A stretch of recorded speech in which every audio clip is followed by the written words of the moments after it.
Sentar, queridos, caríssimos irmãos.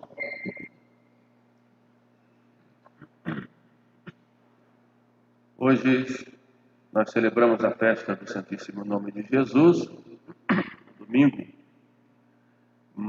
Porém, por motivos pastorais, a igreja permite que se faça a solenidade da Epifania, uma vez que durante a semana é mais difícil os fiéis todos comparecerem para celebrar, então há esta mobilidade litúrgica. Epifania significa manifestação. Na verdade, antigamente não existia essa festa do dia 6 de janeiro, e no Oriente é outro dia.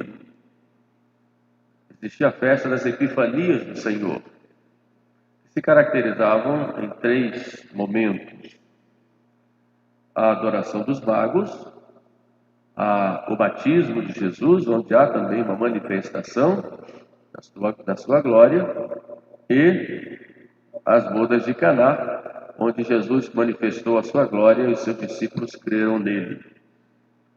Com o passar do tempo, a festa que prevalece com o nome de Epifania é esta que nós celebramos como solenidade hoje, a chegada dos magos a Jerusalém depois do encontro com o nosso Senhor para o adorar. Aí Jesus manifesta a sua glória. Jesus é a luz que ilumina a todo homem que vem a este mundo.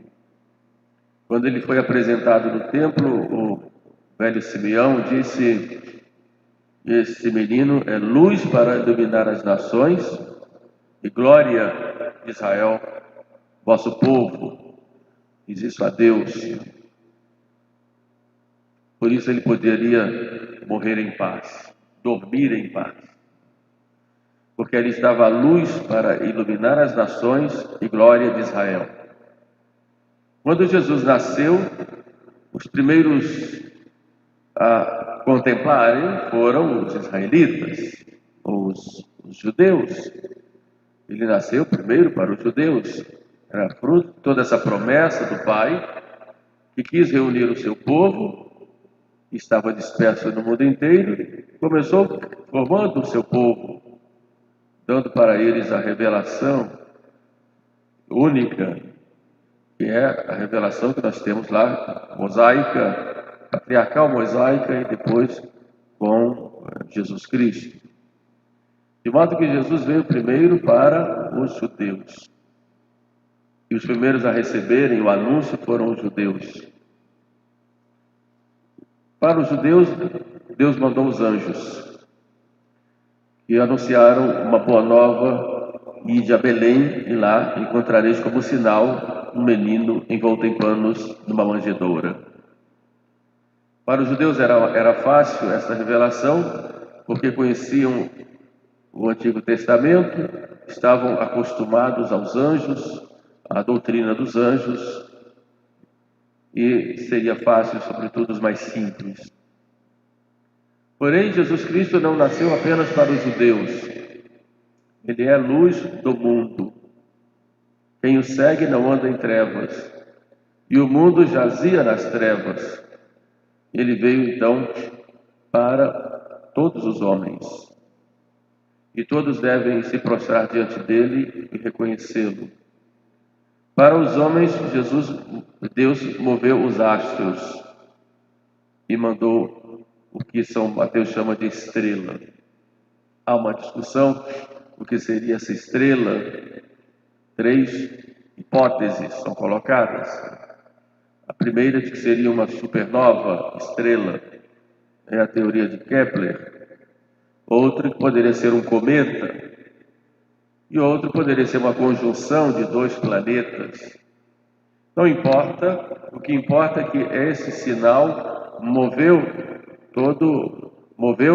as inteligências daqueles magos que eram sábios, conhecedores também das promessas e das Escrituras, e a moção, da graça fez com que eles entendessem: nasceu o Rei dos Judeus. Vamos adorá-lo. E como diz o Papa Bento XVI, numa de suas homilias sobre Epifania, na verdade há um duplo movimento. Os magos vão ao encontro de Jesus, vão ao encontro do rei dos judeus para adorar, mas houve primeiro um movimento de Deus em direção aos homens, para chamá-los à fé. E esse duplo movimento acontece com cada um de nós e acontece com os homens do mundo inteiro. Deus dá a graça e faz um movimento em direção a eles. E é claro que é preciso que eles reajam e aceitem e se abram para a revelação. De modo que naqueles magos nós temos aí a representação de todos os não-judeus. Jesus é a luz de todos os homens, judeus e não-judeus. É a luz do mundo. E ele vai dizer isso de modo claro: eu sou a luz do mundo, quem me segue não anda nas trevas, mas tem a luz da vida. Porque ele veio para nos dar a vida, e a vida da graça a todos nós.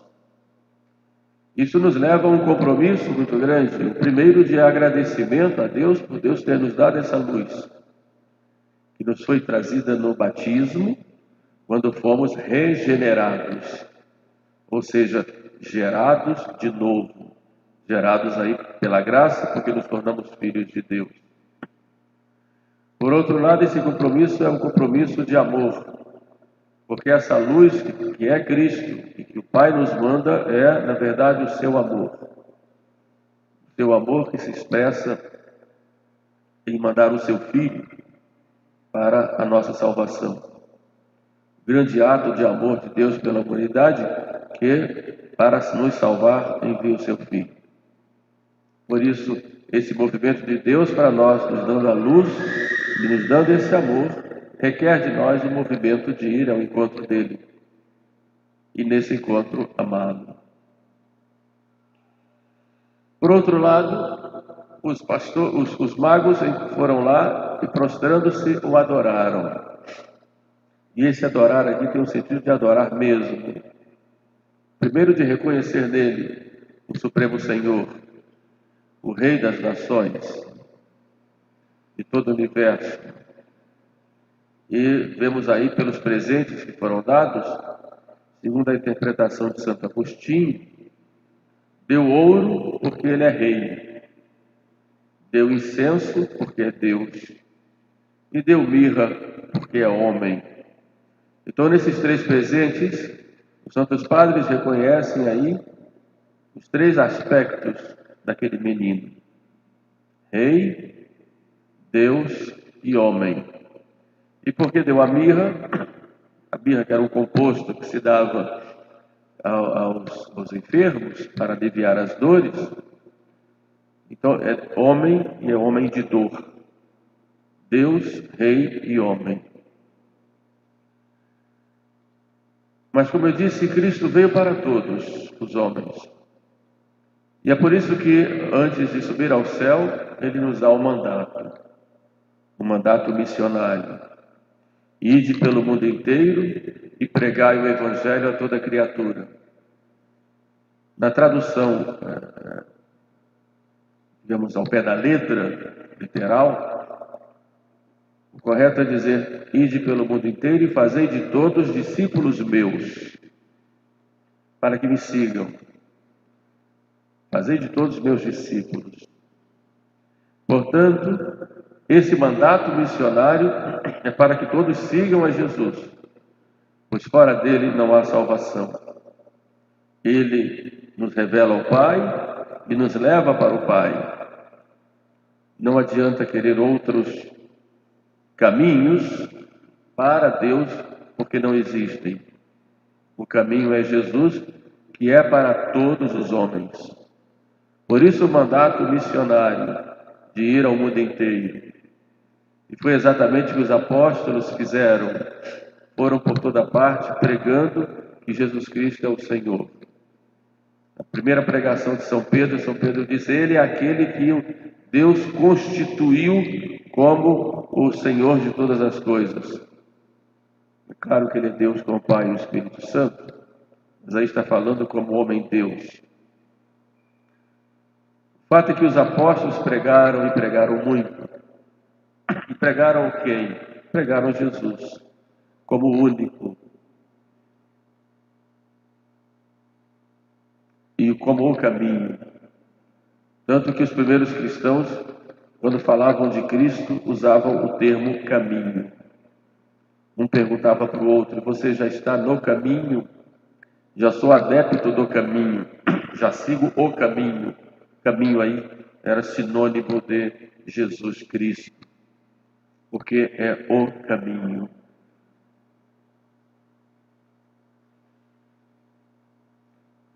Bento XVI faz uma comparação muito interessante em sua homilia de 2009, se não me engano, da festa de Epifania, em que ele pergunta quem são os magos de hoje.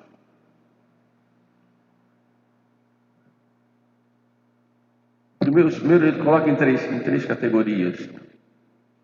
Os primeiros magos são os governantes, que devem ser iluminados pela luz de Cristo, a razão iluminada pela fé, e olharem o ser humano não como apenas criaturas, no sentido biológico, mas olharem o ser humano como destinado ao transcendente, destinado a algo muito maior do que apenas comer, beber e dormir. Então, que os governantes, como magos, busquem olhar no ser humano pessoas destinadas a algo muito maior do que ele mesmo. E é lógico que busquem a Deus. Porque muitas vezes os governantes têm como meta fazer uma espécie de paraíso natural aqui na Terra, e não vão conseguir nunca, é evidente, porque tem pecado, mas querem fazer uma espécie de se eu dei segurança, saúde, educação, comida, diversão, está tudo muito bem. Isso aqui basta. E nós vimos durante essa pandemia essa leitura até tendenciosa de, em nome da preservação da vida, prejudicou a própria vida. Em nome de uma suposta preservação da vida biológica, esqueceu-se que o homem não é um animal irracional. E que o homem, ele é imagem de Deus. E ele foi criado para algo muito maior, muito mais alto do que a vida aqui na Terra. Ele foi criado para o transcendente. Nem digo que... Estou nem falando do ponto de vista religioso, católico, embora, é claro que fora da igreja não há salvação, mas estou falando, perdeu-se essa visão transcendental do homem. Então pegam os homens, colocam numa gaiola, como pássaros presos, você vai ficar aí para ser protegido. Proteger o quê? A sua vida física. Mas acontece que o homem não é só a vida física. O homem é um total, corpo e alma, dotado de inteligência e de vontade livre. E essa liberdade deve ser garantida para que o homem viva plenamente como ser humano. Mas dotado de inteligência para ser iluminada. E não para se implantar um sistema de terror para que, acuados como cachorrinhos, como pássaros, numa gaiola, os homens ficassem ali em nome de uma proteção que, na verdade, não existe. A proteção é algo muito maior. Independente de todo viés ideológico, que não importa aqui, pelo menos nesse momento, é preciso nós termos o cuidado de olharmos o homem como destinado à vida eterna. E ele precisa de Deus. Precisa, como diz o Papa, precisa de viver a fé em comunidade. A fé como igreja. Não se pode tratar os homens como se fossem uma boiada. Eles põem ali e está resolvido. Não é nesse sentido. Porque a vivência da fé, ela é algo tão inerente ao ser humano, na verdade, para se submeter a essa verdade, não deve se levar a Jesus Cristo. Senão é uma falsa ciência. Ela não pode ter de maneira nenhuma viés ideológico de ser uma espécie de dogmatizadora que impõe. Por outro contrário, ela, como serva da verdade, deve buscar a verdade e se submeter a essa verdade. E na medida em que nós conhecemos a verdade, também nos submetemos, que a verdade ela é uma espécie de senhora, porque ninguém pode escapar dela, ou é ou não é. O problema é que nós vivemos muito em fantasias. E todo pecado é sempre fruto de uma fantasia. Eu vivo fora da minha realidade. E qual é a minha realidade? Eu tenho que conhecer a mim mesmo. Porque a realidade é a verdade. E não partir para as fantasias que eu crio. E muitas vezes a própria ciência cria essas fantasias. E esse é o risco que o Papa coloca como um perigoso, para não se dogmatizar as coisas, mas para que se leve a Jesus Cristo. Pronto. E é só Ele que vai dar, que é essa luz que ilumina todo homem que vem a este mundo. Mas uma vez encontrando essa verdade, então todos nós devemos nos submeter, todos, para vivermos a realidade das coisas e não a fantasia. Então são os magos, os segundos magos. Depois ele coloca um terceiro grupo, aí já dele mesmo, que são os líderes religiosos do mundo inteiro. Porque hoje em dia se coloca em pé de igualdade Jesus Cristo com outros líderes religiosos do mundo inteiro. Esse mês agora de janeiro, o apostolado da oração aqui no Brasil fez um cartaz horrível, porque nesse mês pede para os membros do apostolado da oração rezarem pelo diálogo interreligioso, que deve ser bem compreendido, mas a interpretação que se dá ali naquele cartaz é algo assim estapafúrdio e indescritível. Coloca-se Jesus sentado, como as pernas assim como um oriental, ao lado de um hinduísta, depois um budista, depois de outros líderes religiosos, e ali como se fosse uma mesa em que todos estivessem ali em pé de igualdade.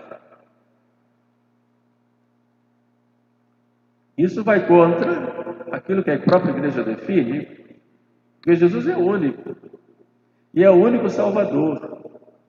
Não existe salvação sem Ele, e a salvação vem por Ele e unicamente por Ele. Mas existe uma tese modernista que diz que a revelação de Deus ela foi diluída no mundo. Então Deus se revela em diversas partes, nas diversas linhas religiosas, e quando se junta tudo, se tem a revelação completa. Então, um diálogo interreligioso mal compreendido, porque é claro, se eu vou evangelizar, eu tenho que ir lá primeiro, tenho que conversar, tenho que dialogar para depois mostrar a verdade. Mas não é isso que fazem como faziam os antigos missionários. Mas o que se quer hoje é exatamente que estejam todos iguais para que a gente se compreenda e veja o que Deus revelou na tua, eu digo que revelou na minha, e vamos juntar tudo. Isso é contra Jesus. A igreja já condenou essa